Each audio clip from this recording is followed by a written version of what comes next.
नमस्कार, news for nation देख रहे हैं आप। मैं हूं रश्मि श्रीवास्तव आपके साथ। क्या बिहार के नेता प्रतिपक्ष तेजस्वी यादव की जान को खतरा है?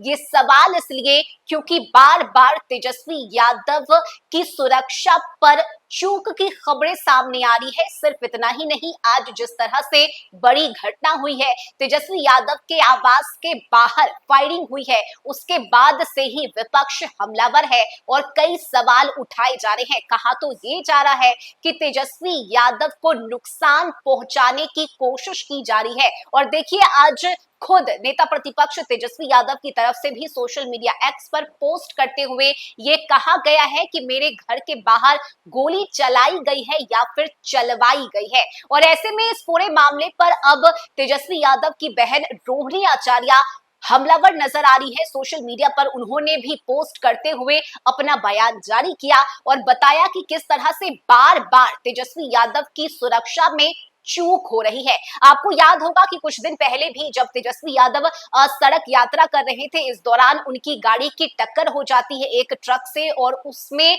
कई सुरक्षा कर्मी घायल हो जाते हैं, कई पुलिसकर्मी भी इसमें घायल होते हैं। हालांकि तेजस्वी यादव इसमें गनीमत रही कि वे बच गए। मात्र 5 फुट की दूरी की वजह से तेजस्वी यादव इस दुर्घटना में बाल बाल बचे और उस वक्त भी सुरक्षा पर सवाल उठाए जा रहे थे। और आज भी जो घटना हुई है उसे लेकर विपक्ष नीतीश सरकार पर हमले कर रहा है। ऐसे में देखिए, सोशल मीडिया एक्स पर पोस्ट करते हुए रोहिणी आचार्य की तरफ से लिखा गया है कि सुरक्षा के दृष्टिकोण से राजधानी पटना के सबसे संवेदनशील और महत्वपूर्ण इलाके में नेता प्रतिपक्ष तेजस्वी यादव के आधिकारिक आवास के बाहर गोली चलने की घटना से ही बिहार की बदहाल बनाई जा चुकी कानून व्यवस्था की स्थिति उजागर होती है। बिहार में अपराधियों का तांडव शासन के सिर पर चढ़कर जारी है और मुख्यमंत्री के साथ साथ पूरी सरकार कोमा में है।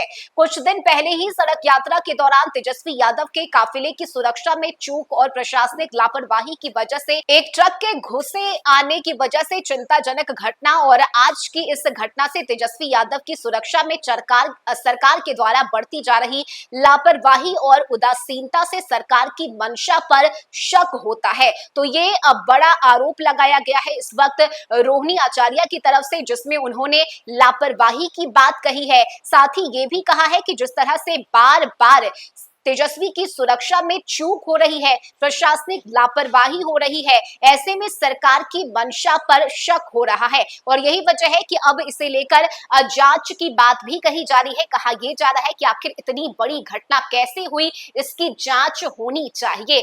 बता दें आपको कि रोहिणी आचार्य लगातार बिहार में राजनीति में सक्रिय होती नजर आती है, चाहे वो पारिवारिक मामला हो या फिर सरकार पर निशाना साधना हो। बेबाक तरीके से अपनी बातों को सोशल मीडिया के जरिए साझा करती है और आज जिस तरह की घटना हुई है उसके बाद से रोहिणी आचार्य का ये गुस्सा, उनका ये आक्रोश फूटा है, जिसमें उन्होंने नीतीश सरकार की मंशा पर ही सवाल उठाए हैं और लगातार हो रही सुरक्षा में चूक को लेकर भी उन्होंने जांच की बात कही है। बताया है कि किस तरह से बार बार ये लापरवाही हो रही है और साथ ही रोहिणी ने इस बात का भी जिक्र किया कि ये कोई पहली घटना नहीं है। बिहार में लगातार जिस तरह से सिर्फ पटना ही नहीं बल्कि अलग अलग जिलों में आपराधिक घटनाएं हो रही है, ये बताता है कि बिहार में कानून व्यवस्था पूरी तरह से चरमरा गई है, ध्वस्त हो गई है और नीतीश सरकार आंख मूंदे ये सब कुछ देख रहे हैं।